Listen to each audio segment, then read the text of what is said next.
Hello, ഇന്ന് നമ്മളിവിടെ discuss ചെയ്യുന്നത് ഫോറിൻ ഇൻവെസ്റ്റ്മെൻറ്റ് അപ്രൈസലാണ്. Project appraisal, capital budgeting, investment appraisal അതെല്ലാം നിങ്ങൾ ഫെമിലിയർ ആയിരിക്കും. ബട്ട് ഫോറിൻ ഇൻവെസ്റ്റ്മെൻറ്റ് അപ്രൈസൽ എന്ന് പറയുമ്പോൾ നമ്മളുടെ കമ്പനി ഒരു ഫോറിൻ കൺട്രിയിൽ പോയിട്ട് ഇൻവെസ്റ്റ്മെൻറ്റ് അപ്രൈസൽ നടത്തുകയാണ്, അതായത് ഒരു പ്രൊജക്റ്റ് അപ്രൈസൽ നടത്തുകയാണ്. അപ്പോൾ അവിടെ നമ്മൾ ക്യാഷ് ഫ്ലോസ് എസ്റ്റിമേറ്റ് ചെയ്യുമ്പോൾ അത് ഫോറിൻ കറൻസിയിലായിരിക്കും. ഫോറിൻ ക്യാഷ് ഫ്ലോ എസ്റ്റിമേഷനാണ് നടത്തുക. സോ ഒബ്വിയസ്ലി നമുക്കത് ഹോം കൺട്രിയുടെ കറൻസിയിലേക്ക് കൺവേർട്ട് ചെയ്യേണ്ടതായിട്ട് വരും. കൺവേർട്ട് ചെയ്യുക അല്ലെങ്കിൽ ട്രാൻസ്ലേറ്റ് ചെയ്യേണ്ടി വരും. അതപ്പോൾ എങ്ങനെയാണ് ചെയ്യാമെന്നുള്ളതാണ് നമ്മൾ ഈ വീഡിയോയിൽ പറയുന്നത്. ഫോർ എക്സാമ്പിൾ, ഇപ്പോൾ നമ്മളൊരു ഇന്ത്യൻ കമ്പനിയാണ്, നമ്മൾ UK പോയിട്ട് നമുക്കൊരു ബ്രാഞ്ച് സെറ്റ് ചെയ്യണം. If we are Indian company, അവർ കറൻസി ഈസ് റുപ്പി, റൈറ്റ്? നമ്മളുടെ ഇൻവെസ്റ്റ്മെൻറ്റ് അപ്രൈസൽ ചെയ്യുന്നത് റുപ്പീസിലാണ്. ബട്ട് ഇവിടെ ഇഷ്യൂ നമ്മൾ സ്റ്റാർട്ട് ചെയ്യാൻ പോകുന്നത് UK ബ്രാഞ്ചാണ്. അപ്പോൾ നമ്മളിവിടെ ഈ ഫോറിൻ കൺട്രിയിലാണ് ബ്രാഞ്ച് തുടങ്ങുന്നത്. അപ്പോൾ നമ്മൾ ക്യാഷ് ഫ്ലോസ് അവിടെയുള്ള കറൻസിയിൽ, അതായത് UK കറൻസി പൗണ്ടിലാണ്, അപ്പോൾ പൗണ്ടിലാണ് എസ്റ്റിമേറ്റ് ചെയ്യേണ്ടത്. അപ്പോൾ പൗണ്ടിലുള്ള ക്യാഷ് ഫ്ലോ എസ്റ്റിമേറ്റ് ചെയ്തതിന് ശേഷം അതിനെ റുപ്പീസിലോട്ട് കൺവേർട്ട് ചെയ്യുക, ട്രാൻസ്ലേറ്റ് ചെയ്യുക. Okay, then only we can do investment appraisal. നമ്മൾ സാധാരണ ചെയ്യാറുള്ള പോലെ NPV method, net present value method use ചെയ്തിട്ട് ഇൻവെസ്റ്റ്മെൻറ്റ് അപ്രൈസൽ ചെയ്യാം. ഓക്കെ, അപ്പോൾ അതിൻ്റെ പ്രൊസീജിയേഴ്സ്, സ്റ്റെപ്സാണ് നമ്മൾ ഇന്നത്തെ വീഡിയോയിൽ സിമ്പിളായിട്ടൊന്ന് എക്സ്പ്ലെയിൻ ചെയ്യാൻ ട്രൈ ചെയ്യുന്നത്. ഓക്കെ, അപ്പോൾ NPV മെത്തേഡ് നിങ്ങൾക്ക് ഫെമിലിയർ ആയിരിക്കും. പക്ഷേ ഇവിടെ നമ്മൾ പുതുതായി ലേൺ ചെയ്യുന്നത് ആ ഫോറിൻ കറൻസീനെ ഹോം കറൻസിയിലോട്ട് എങ്ങനെ കൺവേർട്ട് ചെയ്യാം. കൺവേർട്ട് ചെയ്യുക അല്ലെങ്കിൽ ട്രാൻസ്ലേറ്റ് ചെയ്തതിന് ശേഷമാണല്ലോ നമുക്ക് നെറ്റ് പ്രസൻറ്റ് വാല്യൂ മെത്തേഡ് പ്രൈസിൽ ചെയ്യാൻ പറ്റും. അപ്പോൾ അതിന് മുന്നേ നമുക്ക് കുറച്ച് ബേസിക് കാര്യങ്ങൾ അറിയേണ്ടതുണ്ട്. എങ്ങനെയാണ് ആ ഫോറിൻ കറൻസി ക്യാഷ് ഫ്ലോസ് എസ്റ്റിമേറ്റിനെ നമ്മൾ ഹോം കറൻസി ക്യാഷ് ഫ്ലോസിലേക്ക് കൺവേർട്ട് ചെയ്യുന്നത് നമുക്കൊന്ന് നോക്കാം. ഇനി നിങ്ങൾ ഗൂഗിളിൽ ഒന്ന് ടൈപ്പ് ചെയ്ത് നോക്കുക, പൗണ്ട് ടു INR. അങ്ങനെ ടൈപ്പ് ചെയ്യുമ്പോൾ നിങ്ങൾക്ക് കാണാം ₹104 പെർ പൗണ്ടാണ് ഇന്നത്തെ റേറ്റ്, അല്ലേ? അപ്പോൾ ആ ₹104 പെർ പൗണ്ട് എന്ന് പറയുന്നതാണ് റേറ്റ്. ആ ₹104, ദിസ് ഇസ് എക്സ്ചേഞ്ച് റേറ്റ് എന്ന് പറയും. എന്താണ് exchange rate? The rate at which one currency is converted into another currency. അതായത് ഏത് റേറ്റിലാണോ ഒരു കറൻസി മറ്റൊരു കറൻസിയിലേക്ക് കൺവേർട്ട് ചെയ്യുന്നത്, ആ റേറ്റിനെയാണ് നമ്മൾ എക്സ്ചേഞ്ച് റേറ്റ് എന്ന് പറയുക. അപ്പോൾ ഇവിടെ നമ്മളുടെ എക്സ്ചേഞ്ച് റേറ്റ് അനുസരിച്ച് നമ്മൾ എന്താണ് മനസ്സിലാക്കേണ്ടത്? ഒരു പൗണ്ടിന് 104 രൂപ. അപ്പോൾ എല്ലാ എക്സ്ചേഞ്ച് റേറ്റിലും ഒരു കറൻസി 1 എക്സ്പ്രസ് ചെയ്തിട്ടുണ്ടാവുക.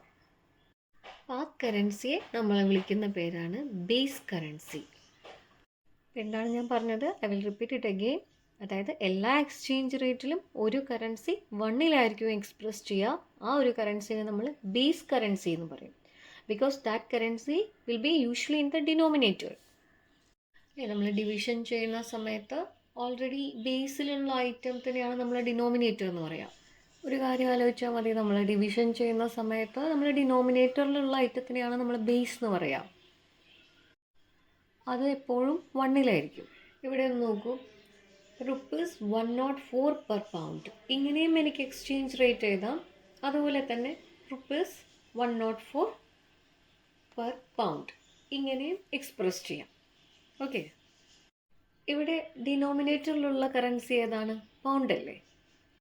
അപ്പോൾ ഞാൻ ഈ പറഞ്ഞ രണ്ട് കേസിലും, രണ്ട് എക്സാമ്പിളിലും ഈ എക്സ്ചേഞ്ച് റേറ്റ് നോക്കുമ്പോൾ നിങ്ങൾക്ക് മനസ്സിലാവുന്നത് എന്താ? ബേസ് കറൻസി ഏതാണ് അവിടെ? പൗണ്ടാണ് അല്ലേ? പിന്നെ ഒരു പോയിന്റ് നിങ്ങൾ ഓർക്കേണ്ടത്, ജനറലി നമ്മൾ വാല്യൂ കൂടിയ കറൻസിയാണ് നമ്മൾ ബേസ് ആക്കി വയ്ക്കുക.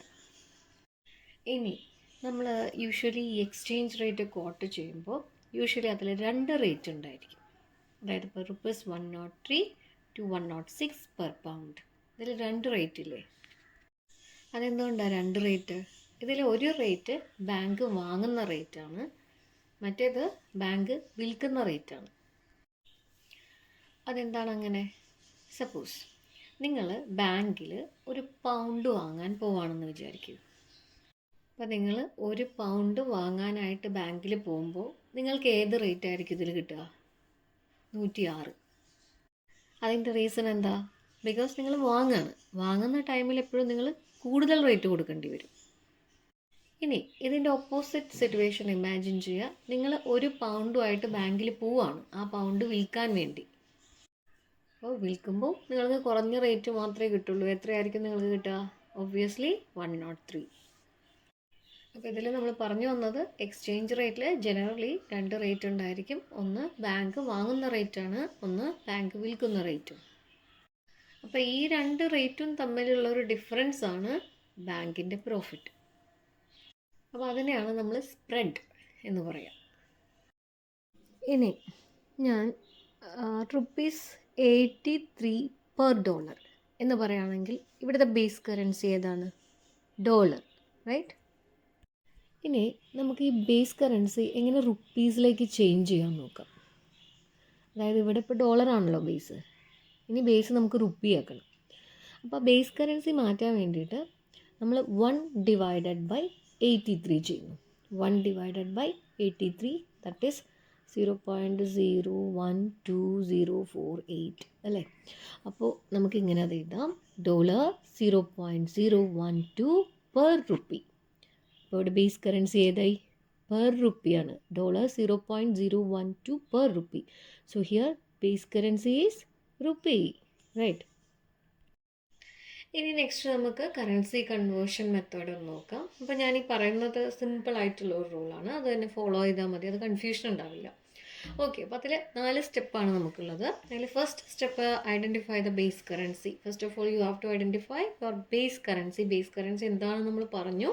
അത് എക്സ്ചേഞ്ച് റേറ്റിൽ ഡിനോമിനേറ്ററിൽ ഉള്ള കറൻസിനെയാണ് നമ്മൾ ബേസ് കറൻസി എന്ന് പറയുക. അല്ലെങ്കിൽ എക്സ്ചേഞ്ച് റേറ്റിൽ 1ൽ എക്സ്പ്രസ് ചെയ്തിരിക്കുന്ന ആ ഒരു കറൻസിയാണ് നമ്മൾ ബേസ് കറൻസി എന്ന് പറയുന്നത്. അപ്പോൾ first of all you have to identify the base currency in exchange rate. Second step convert ചെയ്യേണ്ട കറൻസി ഏതാണെന്ന് നമുക്ക് ഡിസൈഡ് ചെയ്യണം. That is identify the currency to be converted. ഏത് കറൻസിനെയാണോ കൺവേർട്ട് ചെയ്യേണ്ടത് അതും ഡിസൈഡ് ചെയ്യണം. അപ്പോൾ 2 കാര്യങ്ങൾ നമ്മൾ ഐഡൻറ്റിഫൈ ചെയ്തു. ബേസ് കറൻസി ഐഡൻറ്റിഫൈ ചെയ്തു, കൺവേർട്ട് ചെയ്യേണ്ട കറൻസി ഏതാണെന്ന് ഐഡൻറ്റിഫൈ ചെയ്തു. ഇനി തേർഡ് സ്റ്റെപ്പ് പറയുന്നത്, ഇനി ഈ base currency and convert currency same ആണെങ്കിൽ റേറ്റിനെ മൾട്ടിപ്ലൈ ചെയ്യുക. അതർവൈസ് ഈ base currency or convert currency same അല്ല ഡിഫറെൻ്റ് ആണെങ്കിൽ റേറ്റിനെ ഡിവൈഡ് ചെയ്യുക എന്നുള്ളതാണ്. അതപ്പോൾ ആ റൂളൊന്ന് നോക്കുക. Base currency same as convert currency, രണ്ടും സെയിം ആണെങ്കിൽ multiply. Base currency note equals convert currency, then you have to divide. ഇനി സ്റ്റെപ്പ് 4ൽ നിങ്ങൾ ഒരു കാര്യം ബൈ ഹാർട്ട് ചെയ്യുക. DRV, that is divide receive big. അതായത് മുന്നത്തെ സ്റ്റെപ്പിൽ, തേർഡ് സ്റ്റെപ്പിൽ നമ്മൾ എന്താ പറഞ്ഞത്?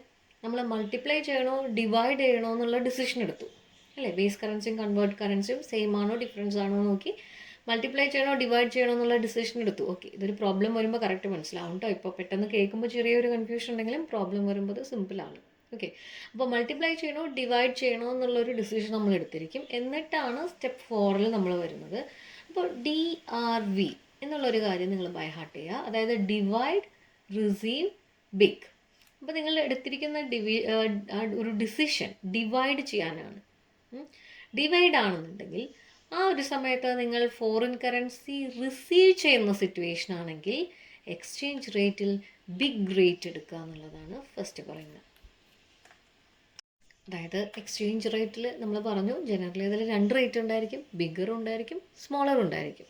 അപ്പോൾ ഇവിടെ ഡിവൈഡ് ചെയ്യുന്ന സമയത്ത് ഫോറിൻ കറൻസി റിസീവ് ചെയ്യുകയാണെങ്കിൽ ഏത് റേറ്റ് എടുക്കണം ആ എക്സ്ചേഞ്ച് റേറ്റിൽ നിന്ന്? Always bigger rate you have to select. അത് മാത്രം നിങ്ങൾ ഒന്ന് ബൈ ഹാർട്ട് ചെയ്താൽ മതി, ബാക്കി നിങ്ങൾക്ക് എഴുതാൻ പറ്റും. അപ്പോൾ next let me ask, divide ചെയ്യുന്ന സമയത്ത് ഫോറിൻ കറൻസി പേയ്മെൻറ്റ് ആണെന്നുണ്ടെങ്കിലോ ഏത് റേറ്റ് എടുക്കും നിങ്ങൾ? Smaller rate. അപ്പോൾ ഇനി നേരെ ഓപ്പോസിറ്റ്, മൾട്ടിപ്ലൈ ചെയ്യുന്ന സമയത്ത് ഫോറിൻ കറൻസി പേയ്മെൻറ്റ് ആണെന്നുണ്ടെങ്കിൽ ഏത് റേറ്റ് എടുക്കും? അപ്പോൾ ബിഗ് റേറ്റ് എടുക്കും. ദെൻ ഇനിയത്തെ സിറ്റുവേഷൻ മൾട്ടിപ്ലൈ, അവിടെ ഫോറിൻ കറൻസി റിസീവ് ആണെന്നുണ്ടെങ്കിൽ നിങ്ങൾ ഏത് റേറ്റ് എടുക്കും? സ്മോൾ. അപ്പോൾ ഇതൊരിക്കലും ഈ 4 റൂളും ബൈ ഹാർട്ട് ചെയ്യാൻ പോരുത്. ഫസ്റ്റ് പറഞ്ഞ DRV അത് ബൈ ഹാർട്ട് ചെയ്യുക. ബാക്കി നിങ്ങൾക്ക് സ്വയം എഴുതാവുന്നതേ കുറച്ചൊരു intellectual gymnastics you have to apply. അത് നിങ്ങൾക്ക് ബുദ്ധി ഉപയോഗിച്ച് ഏതാവുന്നു. ആദ്യം നമ്മൾ ഡിവൈഡ് ചെയ്യുന്ന സിറ്റുവേഷൻ ഫോറിൻ കറൻസി റിസീവ് ആണെങ്കിൽ ബിഗർ റേറ്റ് എടുക്കണം എന്ന് പറഞ്ഞു. അപ്പോൾ ഡിവൈഡ് ചെയ്യുന്ന സമയത്ത് പേ ആണെങ്കിൽ സ്മോൾ റേറ്റ്. അപ്പോൾ മൾട്ടിപ്ലൈ പേ ചെയ്യുന്ന സമയത്താണെങ്കിൽ ബിഗ് റേറ്റ് എടുക്കുക, മൾട്ടിപ്ലൈ റിസീവ് ചെയ്യുന്ന സമയമാണെന്നുണ്ടെങ്കിൽ സ്മോൾ റേറ്റ് എടുക്കുക. ഓക്കെ, ഇനി ഈ സ്റ്റെപ്പ് വെച്ചിട്ട് എങ്ങനെയാണ് നമ്മൾ കൺവേർഷൻ നടത്തുക എന്നുള്ള കാര്യം നമുക്കൊരു ഇല്ലുസ്ട്രേഷൻ ചെയ്ത് നോക്കാം. ഓക്കെ, ഒരു ഇല്ലുസ്ട്രേഷൻ നോക്കാം. Suppose we are UK company. നമ്മളൊരു UK കമ്പനിയാണ്. സോ ഡെഫിനറ്റ്ലി നമ്മുടെ കറൻസി പൗണ്ട് ആയിരിക്കും അല്ലേ. അപ്പോൾ നമ്മൾ പൗണ്ടിൽ തന്നെയാണ് ട്രാൻസാക്ഷൻ നടത്തണമെങ്കിൽ നോ ഇഷ്യൂ. നമ്മൾ ഫോറിൻ കറൻസിയിൽ ട്രാൻസാക്ഷൻസ് നടത്തുമ്പോഴാണ് ഈ കൺവേർഷൻ്റെ ആവശ്യം വരിക. അപ്പോൾ നമുക്കിവിടെ ഒരു $5,000 കിട്ടാനുണ്ട് വിചാരിക്കാം. To receive $5,000. അപ്പോൾ നമുക്ക് ഡെഫിനറ്റ്ലി അത് എത്ര പൗണ്ടാണ് എന്നറിയേണ്ടി വരും. അതായത് ഈ $5,000 എത്ര പൗണ്ടാണെന്ന് നമുക്കറിയണം. That is the requirement here. $5,000 നമുക്ക് കിട്ടാനുണ്ട്. അത് കിട്ടിയാൽ എത്ര പൗണ്ടാണെന്ന് നമുക്കറിയണം. അപ്പോൾ ഇവിടെ നമുക്ക് ബേസ് കറൻസി ഏതാണെന്ന് ഐഡൻറ്റിഫൈ ചെയ്യണം അല്ലേ. അപ്പോൾ നമുക്ക് ബേസ് കറൻസി ഐഡൻറ്റിഫൈ ചെയ്യാനായിട്ട് നമുക്ക് എക്സ്ചേഞ്ച് റേറ്റ് ചെക്ക് ചെയ്യണം. എക്സ്ചേഞ്ച് റേറ്റിൽ 2 റേറ്റ് ഉണ്ട്, spot rate and forward rate. ഈ സ്പോട്ട് റേറ്റ് എന്ന് പറഞ്ഞാൽ ഇന്നത്തെ എക്സ്ചേഞ്ച് റേറ്റിനെയാണ് നമ്മൾ സ്പോട്ട് റേറ്റ് എന്ന് പറയുക. നമ്മൾ ആ റേറ്റ്, ഇന്നത്തെ റേറ്റ് എടുക്കില്ലേ, ആ ടുഡേയ്സ് റേറ്റ്, അതാണ് സ്പോട്ട് റേറ്റ്. ഇനി എന്താണ് ഫോർവേഡ് റേറ്റ്? അതായത് ഫ്യൂച്ചറിൽ നടത്താൻ പോകുന്നൊരു കറൻസി കൺവേർഷൻ്റെ റേറ്റ് നമ്മൾ ഇന്ന് തന്നെ മുൻകൂട്ടി ഫിക്സ് ചെയ്യുകയാണെങ്കിൽ ആ റേറ്റിനെയാണ് ഫോർവേഡ് റേറ്റ് എന്ന് പറയുക. ഫോർ എക്സാമ്പിൾ, നമുക്കൊരു മാസം കഴിഞ്ഞിട്ടൊരു കൺവേർഷൻ നടത്താനുണ്ട്. അപ്പോൾ അതിൻ്റെ റേറ്റ് നമ്മൾ ഇന്ന് തന്നെ ഫിക്സ് ചെയ്യുകയാണെന്നുണ്ടെങ്കിൽ അത് ഫോർവേഡ് റേറ്റ്. നമ്മളിവിടെ കൺവേർഷൻ നടത്തുക സ്പോട്ട് റേറ്റിലാണ്. അപ്പോൾ ഇവിടെ നോക്കുക, ഇതിൽ ബേസ് കറൻസി ഏതാണ്? ടു റിസീവ് $5,000 എന്ന് പറഞ്ഞിട്ടുണ്ട്. നമ്മൾ UK കമ്പനിയാണ്, നമ്മളുടെ കമ്പനിയുടെ പൗണ്ടാണ് കറൻസി എന്ന് പറഞ്ഞിട്ടുണ്ട്. ഇപ്പോൾ ഇതിൽ ഏതാണ് ബേസ് കറൻസി? അപ്പോൾ ഇവിടെ spot rate pound 1.3 1.6 per dollar എന്ന് പറയുന്നുണ്ട്, അത് എഴുതിയിട്ടുണ്ട്. അപ്പോൾ ഇവിടെ ബേസ് കറൻസി എന്ന് പറയുന്നത് ഓഫ് കോഴ്സ് ഡോളർ ആയിരിക്കും അല്ലേ. ബിക്കോസ് ഡിനോമിനേറ്ററിലുള്ളത് ഡോളറാണ്, 1 എക്സ്പ്രസ് ചെയ്യുന്നത് ഡോളറാണ്. അപ്പോൾ ബേസ് കറൻസി ഡോളറാണ്. ഇനി കൺവേർട്ട് ചെയ്യാൻ പോകുന്ന കറൻസി ഏതാണ്? അതായത് ഏത് കറൻസി കൺവേർട്ട് ചെയ്തിട്ടുള്ള ആൻസറാണ് നിങ്ങൾക്ക് വേണ്ടത് നോക്കുക. ഏത് കറൻസിയാണ് നമ്മളിവിടെ കൺവേർട്ട് ചെയ്യാൻ പോകുന്നത്? അതും ഡോളറല്ലേ. കൺവേർട്ട് ചെയ്യാൻ പോകുന്ന കറൻസിയും ഡോളറാണ്. അതായത് ഡോളറാണ് നമുക്ക് കിട്ടാനുള്ളത്. അപ്പോൾ ഡോളർ എത്ര പൗണ്ടാണെന്നാണ് നമ്മൾക്ക് അറിയേണ്ടത്, അതാണ് നമ്മുടെ റിക്വയർമെൻറ്റ്. അപ്പോൾ ഡോളർ കൺവേർട്ട് ചെയ്തിട്ടുള്ള ആ ഒരു ഫിഗറാണ് നിങ്ങൾക്ക് ആൻസർ ആയിട്ട് വരേണ്ടത്. അപ്പോൾ അതാണ് അവിടെ നോക്കുന്നത്. Currency to be converted is also dollar. അപ്പോൾ ഇവിടെ ബേസ് കറൻസിയും ഡോളർ തന്നെയാണ്, കൺവേർട്ട് ചെയ്യാൻ പോകുന്ന കറൻസിയും ഡോളർ തന്നെയാണ്. രണ്ടും സെയിം ആണെങ്കിൽ നമ്മൾ എന്താ പഠിച്ച് മൾട്ടിപ്ലൈ ചെയ്യുക. ഇനി നമ്മൾ ആ സ്റ്റെപ്പ് 4 നോക്കിയ 4 റൂൾസ് ഇല്ലേ, അതിലേതാണ് സെലക്ട് ചെയ്യേണ്ടത്? ഏത് സിറ്റുവേഷനാണ് ഇവിടെ ആപ്റ്റായിട്ട് വരിക? അതായത് ഇപ്പോൾ നമ്മൾ ഡിസൈഡ് ചെയ്ത് മൾട്ടിപ്ലൈ ആണ് ചെയ്യേണ്ടത്. സിറ്റുവേഷൻ എന്താ? ഫോറിൻ കറൻസി റിസീറ്റ് അല്ലേ, റിസീവ് ചെയ്യാണ്. അപ്പോൾ നമ്മൾ ഏത് റേറ്റ് എടുക്കണം? സ്മോൾ. അപ്പോൾ ഈ ഒരു സിറ്റുവേഷനിൽ നമുക്ക് കൺവേർട്ട് ചെയ്യേണ്ടത് $5,000 ആണ്. അപ്പോൾ ഈ $5,000 കൺവേർട്ട് ചെയ്യുമ്പോൾ $5,000 ഇൻറ്റു എക്സ്ചേഞ്ച് റേറ്റ് നോക്കുക. സ്പോട്ട് റേറ്റിൽ പൗണ്ട് 1.3 to 1.6 പെർ ഡോളറാണ് തന്നിരിക്കുന്നത്. അപ്പോൾ അതിൽ നമ്മളുടെ റൂൾ അനുസരിച്ച് സ്മോളർ റേറ്റ് ആയിരിക്കണം അല്ലേ മൾട്ടിപ്പിൾ ചെയ്യേണ്ടത്. അപ്പോൾ $5,000 ഇൻറ്റു 1.3 എന്ന് പറയുമ്പോൾ 6,500 പൗണ്ട് കിട്ടും. അതായത് $5,000 കൺവേർട്ട് ചെയ്ത് കഴിഞ്ഞാൽ 6,500 പൗണ്ടാണ് കിട്ടുക. ഒരു ഇല്ലസ്ട്രേഷനും കൂടി നോക്കാം. ഇവിടെ നമ്മൾ UK കമ്പനിയാണെന്ന് വിചാരിക്കും. അപ്പോൾ നമ്മുടെ കറൻസി എന്താണ്? ഒബ്വിയസ്ലി പൗണ്ടാണ്. ഇവിടെ നമുക്ക് ഡോളർ പേ ചെയ്യാനുണ്ട്. That is $10,000 we need to pay. അപ്പോൾ ആ $10,000 എന്നുള്ളത് എത്ര പൗണ്ടാണെന്നാണ് നമ്മളിവിടെ കണ്ടുപിടിക്കേണ്ടത്. അപ്പോൾ ഇവിടെ സ്പോട്ട് റേറ്റ് നമുക്ക് തന്നിരിക്കുന്നത് പൗണ്ട് 0.4 to 0.8 പെർ ഡോളർ. അപ്പോൾ നമുക്കതിൻ്റെ സൊല്യൂഷൻ നോക്കാം. First of all we have to find the base currency. അപ്പോൾ ബേസ് കറൻസി ഏതാണ് ഇവിടെ? ഡോളർ. അതെങ്ങനെയാണ് ബേസ് കറൻസി ഡോളറാണെന്ന് മനസ്സിലാക്കിയത്? നമ്മൾ സ്പോട്ട് റേറ്റ് നോക്കുക, അതിൽ ഡിനോമിനേറ്ററിലുള്ളത് 1ൽ എക്സ്പ്രസ് ചെയ്ത കറൻസി അതെല്ലാം ഡോളറാണ് അല്ലേ? അപ്പോൾ ബേസ് കറൻസി ഡോളർ. ഇനി കൺവേർട്ട് ചെയ്യാൻ പോകുന്ന കറൻസി ഏതാണ്? അതും ഡോളർ തന്നെയാണ്. അപ്പോൾ ഇവിടെ ബേസ് കറൻസിയും ഡോളർ തന്നെയാണ്, കൺവേർട്ട് ചെയ്യാൻ പോകുന്ന കറൻസിയും ഡോളർ തന്നെയാണ്. രണ്ടും സെയിം ആണ്. അപ്പോൾ ബേസ് കറൻസിയും കൺവേർട്ട് ചെയ്യാൻ പോകുന്ന കറൻസിയും സെയിം ആയാൽ നമ്മൾ എന്താണ് ചെയ്യുക? സെയിം ആണെങ്കിൽ എന്ത് ചെയ്യണം? മൾട്ടിപ്ലൈ. അപ്പോൾ ഇവിടെ ഡിസിഷൻ നമ്മളെടുത്ത് മൾട്ടിപ്ലൈ ചെയ്യാനാണ് അല്ലേ? അപ്പോൾ ഈ മൾട്ടിപ്ലൈ ചെയ്യുന്ന സിറ്റുവേഷനിൽ നമ്മൾ ഫോറിൻ കറൻസി ഇവിടെ എന്താ ചെയ്യുന്നത്? പേയ്മെൻ്റ് ആണോ റിസീവ് ആണോ?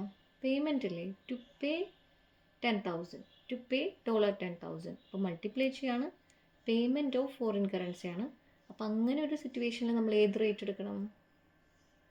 റൂളിൽ നമ്മൾ പറഞ്ഞത് മൾട്ടിപ്ലൈ പേയ്മെൻറ്റ് ബിഗ് റേറ്റ് എടുക്കുക. അപ്പോൾ ആൻസർ എങ്ങനെയാണ് വരിക? $10,000 ഇൻറ്റു ബിഗർ റേറ്റ് എത്രയാണ്? 0.8 അല്ലേ? അപ്പോൾ $10,000 ഇൻറ്റു 0.8, 8,000 pound.